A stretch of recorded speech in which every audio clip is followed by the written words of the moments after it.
Carolina, eu sei que eu prometi não sair da nossa pauta e dos nossos convidados, mas tem uma pergunta que eu estou enlouquecida para te fazer. Não, pode fazer. Se eu não souber, eu assumo.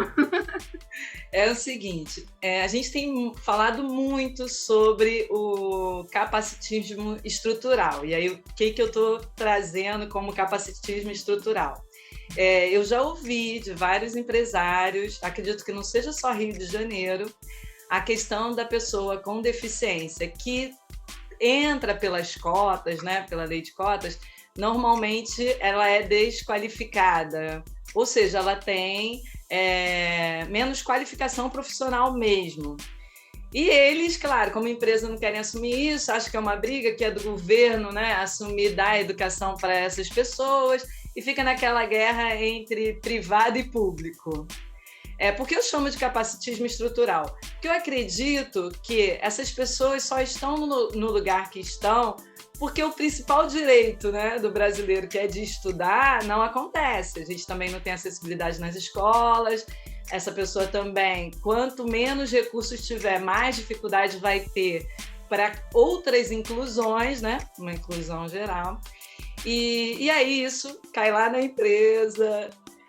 Como é para você lidar com os empresários exatamente com essa visão, né? A gente sabe que só vai mudar se tiver políticas públicas, já tem sido feito alguma coisa, mas como é para você quando o empresário fala, não quero incluir não, porque essas pessoas precisam de uma capacitação gigantesca, a gente vai ficar um ano aqui estudando, elas vão ter outras questões para serem incluídas? São muitos argumentos, Keila, muitos. Então, eu vou começar... vou tentar simplificar aqui a minha resposta para também trazer conhecimento para quem está nos ouvindo, né? Aprendizagem para quem está nos ouvindo, mas, de fato, são muitos. Assim, eu lembro que a primeira vez que eu escutei isso de um presidente de uma organização que eu estava atendendo, foi bem no comecinho, né? Lógico, a primeira coisa que eles já se defendem.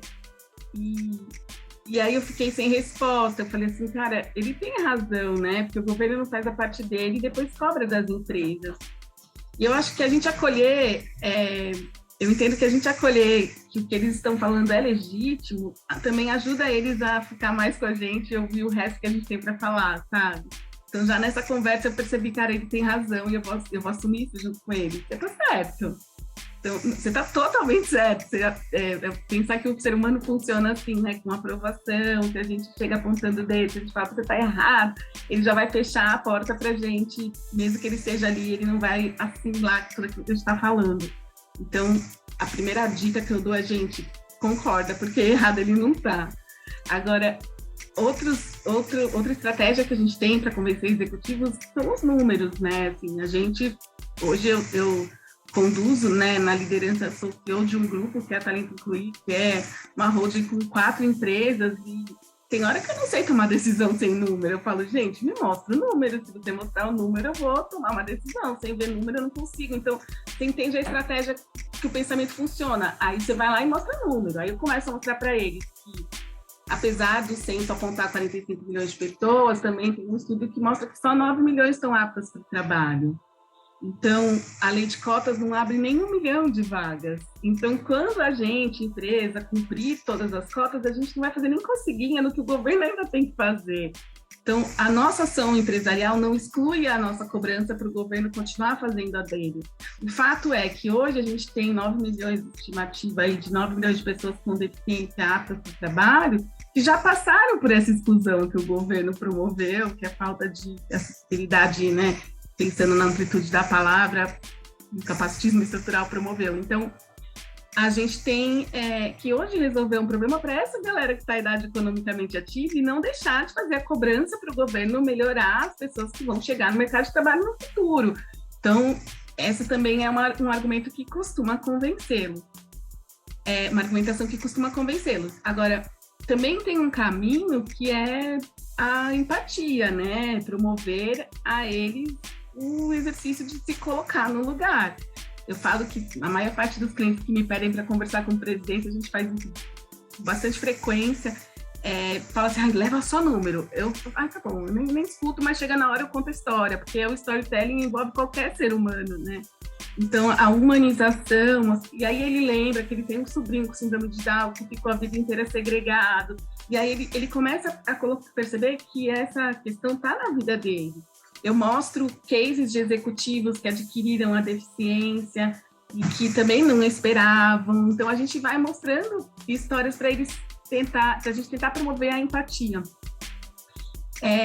E acho que uma das coisas mais interessantes que a gente pode levar, assim, quando a gente percebe essa resistência, é que a empresa vai fazer, assim, eu falo daquele número de 9 milhões, as empresas todas têm que contratar 1 milhão, a sua empresa só tem que contratar, aí eu falo o número 30, 200, e vai fazer só um pouquinho, né? Então, ele começa a perceber que não é tanto assim quando a gente mostra o tamanho da população.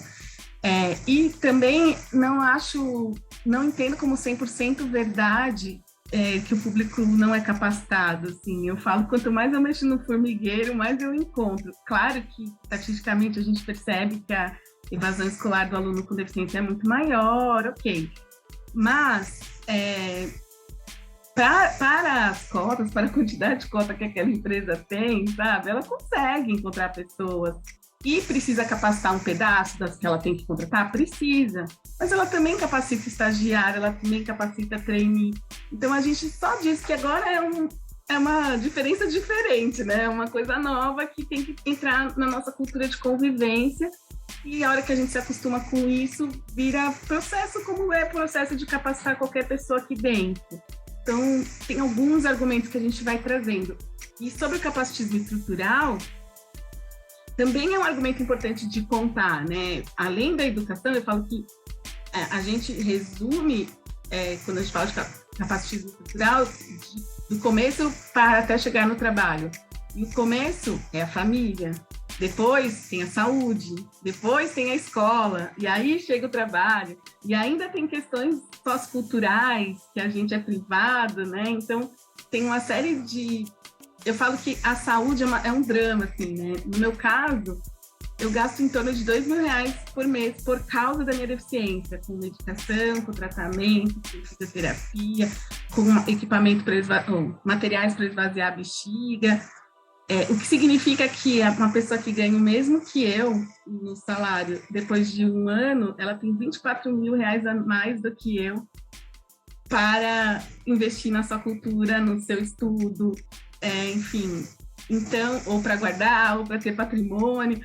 Então, a gente tem muitas desvantagens, né? Então, quando o empresário entende isso, é bem raro aquele que fecha as portas mesmo, sabe? Assim, obviamente, a gente está falando de cultura empresariais diferentes, você está bem mais dentro das empresas do Rio, e a gente, apesar de atender Brasil, a gente está mais em contato com os empresários aqui de São Paulo. Mas, de forma geral, tem sido muito saldo positivo a gente tem nessa condução de argumentação com a liderança.